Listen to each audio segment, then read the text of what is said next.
মাননীয় মন্ত্রী কিন্তু শ্রী অগ্নিমিত্রা পাল, মাননীয় শ্রী অগ্নিমিত্রা পাল।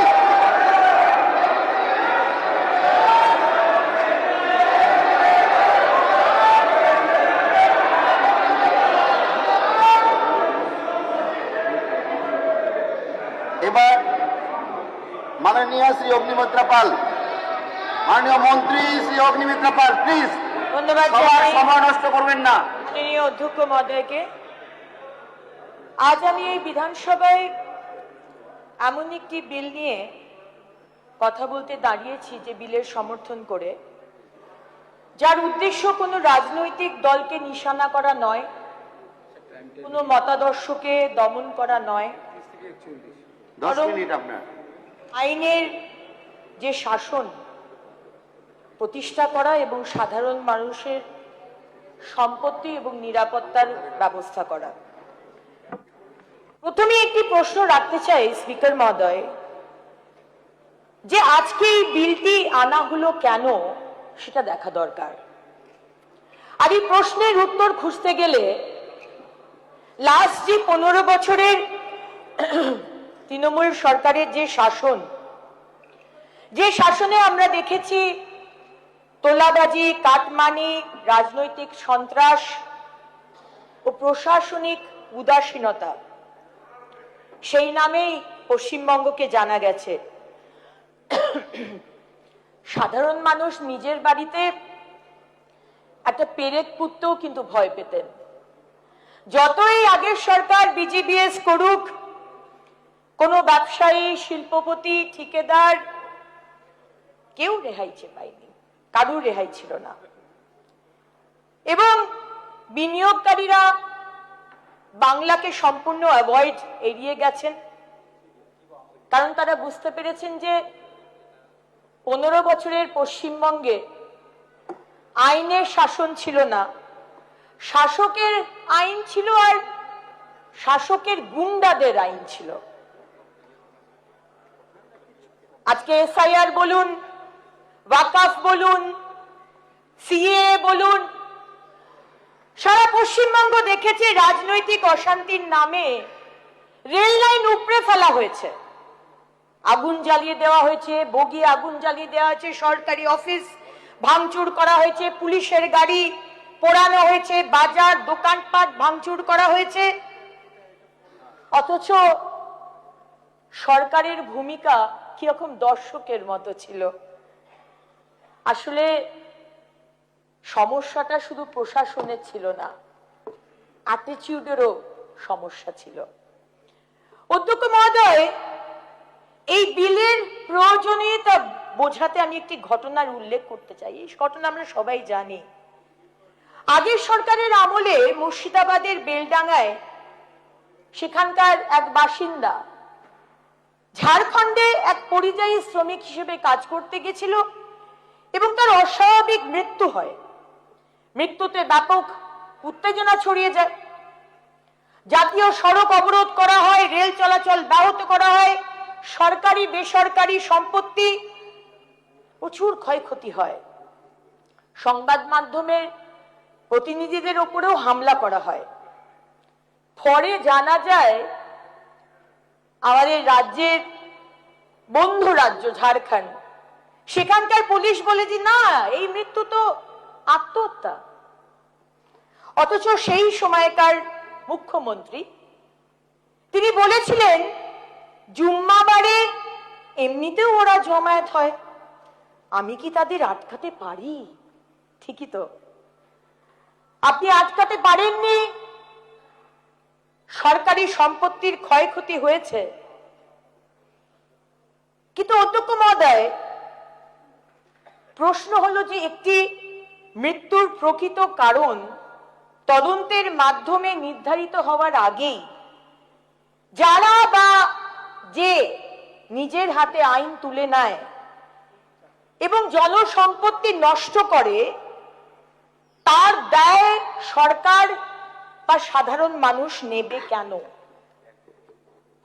যে সরকার ভোট পরবর্তী সন্ত্রাসকে উপেক্ষা করে, যে দল গাড়ির বনেটের উপর দাঁড়িয়ে প্রকাশ্যে ডিজে বাজিয়ে ভয় দেখানোর রাজনীতিকে প্রশ্রয় দেয়, যে সরকার সমাজ বিরোধীদের বিরুদ্ধে কঠোর ব্যবস্থা না নিয়ে উল্টে তাদেরই পক্ষে কথা বলে, তাদের রক্ষা করে, সেখানে কোনোদিন আইনের শাসন প্রতিষ্ঠা হতে পারে না স্যার। আর সেই কারণে এই বিল আনা খুব দরকার। আমরা সবাই শুনেছি প্রাক্তন মুখ্যমন্ত্রী এক নেতাকে বলেছিলেন, তুই তো বোম বাঁধিস, অথচ পরবর্তীকালে সেই ব্যক্তির হাতেই শিল্প দেখার দায়িত্ব তুলে দেওয়া হয়েছিল। এটা যেন সেই বিড়ালকে মাছ পাহারা দেওয়ার দায়িত্ব দেওয়ার মতোই হয়েছিল আর কি। ফল কি হয়েছিল? গুন্ডারাই সরকারকে চালিয়েছে, গুন্ডারাই সরকারকে নিয়ন্ত্রণ করেছে, আর পুলিশ ফাইল মাথায় দিয়ে টেবিলের তলায় তারা লুকিয়েছিল। কিন্তু স্যার, বাংলার মানুষ তো সেই অধ্যায়ের ইতি টেনেছেন। আজকে আমাদের সম্মানীয় মুখ্যমন্ত্রী শুভেন্দু অধিকারীর সরকারকে নির্বাচিত করেছেন অন্যায়, দুর্নীতি, অপশাসনের বিরুদ্ধে যাতে আমরা ব্যবস্থা নিতে পারি। আর যে বিল আমরা আনছি তার মূল দর্শন কিন্তু খুবই সহজ। প্রতিবাদ করার অধিকার আছে নওশাদ, অবশ্যই অধিকার আছে, গণতান্ত্রিক আন্দোলনের অধিকার আছে, কিন্তু সেই অধিকারের আড়ালে নিজস্ব এজেন্ডা নিয়ে কেউ যদি বাসে আগুন দেয়, সরকারি হাসপাতাল ভাঙে, রেল লাইন নষ্ট করে, দোকানপাট লুট করে, ব্যক্তিগত বাড়িতে হামলা চালায়, তাহলে তাদের আর্থিক সে দায় তাদেরই বহন করতে হবে, সরকারকে নয়। এতদিন কি হতো স্যার? ফৌজদারি মামলা হতো, বছরের পর বছর মামলা চলছে, শেষ পর্যন্ত ক্ষতিগ্রস্ত সরকারি কিংবা বেসরকারি সম্পত্তির ক্ষতির টাকা আমরা দিতাম, সাধারণ মানুষ, আমাদের করের টাকা। অর্থাৎ অপরাধ করত কয়েকজন, কিন্তু মূল্য দিত গোটা সমাজ। এই অন্যায় ব্যবস্থা তো আর চলতে পারে না স্যার। এই বিলে তাই কমিশন গঠনের প্রস্তাব রাখা হয়েছে। এই কমিশন বিচার করবে কত টাকার ক্ষতি হয়েছে, কারা দায়ী এবং কার কাছ থেকে সেই ক্ষতিপূরণ আদায় করা হবে। শুধু যারা হাতে লাঠি নিয়ে ভাঙচুর করেছে তাদেরই নয় স্যার, যারা উস্কানি দিয়েছে, যারা পরিকল্পনা করেছে, যারা অর্থ জুগিয়েছে, যারা আশ্রয় দিয়েছে, প্রয়োজনে তাদের বিরুদ্ধেও আর্থিক দায় নির্ধারণ করা হবে। একজন বলেছিলেন, একটি নির্দিষ্ট সম্প্রদায় চাইলে হিন্দু সম্প্রদায়ের 12টা বাজাতে 1 সেকেন্ডেরও কম সময় লাগবে। এই ধরনের মানুষ যারা এই উস্কানিমূলক মন্তব্য করবে, আমাদের কলিগ হুমায়ুন কবির মহাশয়ের মতো তাদের আগেনস্টেও কিন্তু এই বিল আনা হবে। কারণ স্যার, অপরাধ তো শুধু হাত দিয়ে হয় না, অনেক সময় মস্তিষ্ক দিয়েও হয়। এই আইনে সরকারি সম্পত্তির পাশাপাশি বেসরকারি সম্পত্তির সুরক্ষার ব্যবস্থাও রাখা হয়েছে। কারো দোকান ভেঙে দেওয়া হলো, কারো বাড়িতে আগুন লাগানো হলো, কারো ব্যবসা ধ্বংস হলো, তিনি ক্ষতিপূরণের আবেদন করতে পারবেন। এটি সাধারণ মানুষের অধিকারের আইন স্যার। বিরোধী বন্ধুদের একটি কথা স্পষ্ট করে বলতে চাই, এই আইন কোনো রাজনৈতিক প্রতিহিংসার অস্ত্র নয়। এই আইন রাজনৈতিক রং দেখে প্রয়োগ হবে না। কারণ আপনারা জানেন যে এই কটা দিন আমাদের সরকার এসেছে, রাজ্য পুলিশ অনেককে অ্যারেস্ট করেছেন, গ্রেপ্তার হয়েছে, কিন্তু একজনেরও কিন্তু এখনো বেল হয়নি। আইনের চোখে সবাই সমান।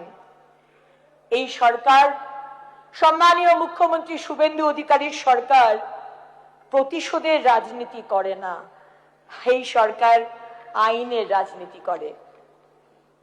আমাদের উদ্দেশ্য পশ্চিমবঙ্গকে এমন একটি রাজ্যে পরিণত করা যেখানে আইন ভাঙার আগে অপরাধী 10 বার ভাববে, যেখানে প্রতিবাদ হবে কিন্তু ভাঙচুর হবে না, যেখানে আন্দোলন হবে কিন্তু আগুন জ্বলবে না, যেখানে মতভেদ থাকবে কিন্তু সম্পত্তি ধ্বংস হবে না। এই বিল সেই বার্তাই দিচ্ছে স্যার।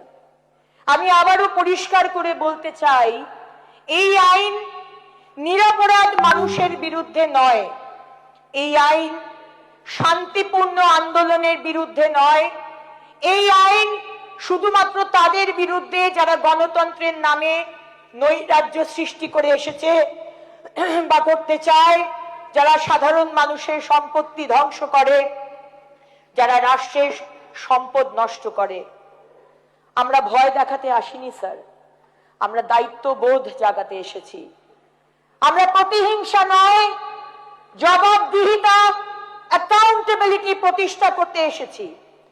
আমরা দমন নয়, আইনের শাসন চাই। আজকের বাংলা আর সেই বাংলা নয় যেখানে গুন্ডারা রাজনৈতিক পরিচয়ের আড়ালে নিরাপদ থাকতো। আজকের বাংলা আইনের বাংলা, জবাবদিহিতার বাংলা, সাধারণ মানুষের বাংলা। আর শেষে স্যার সুকুমার রায়ের ছন্দের ধারাতেই বলতে চাই, মিটিং হবে, মিছিল হবে, সভা হবে, অবশ্যই হবে, বাধা দেবে কে? কিন্তু যদি ভাঙচুর করো ছাড় পাবে না সে। করের টাকায় ক্ষতি পোষার দিন গিয়েছে কবে? ভাঙলে এবার ক্ষতিপূরণ দিতেই হবে তবে। ধন্যবাদ স্যার।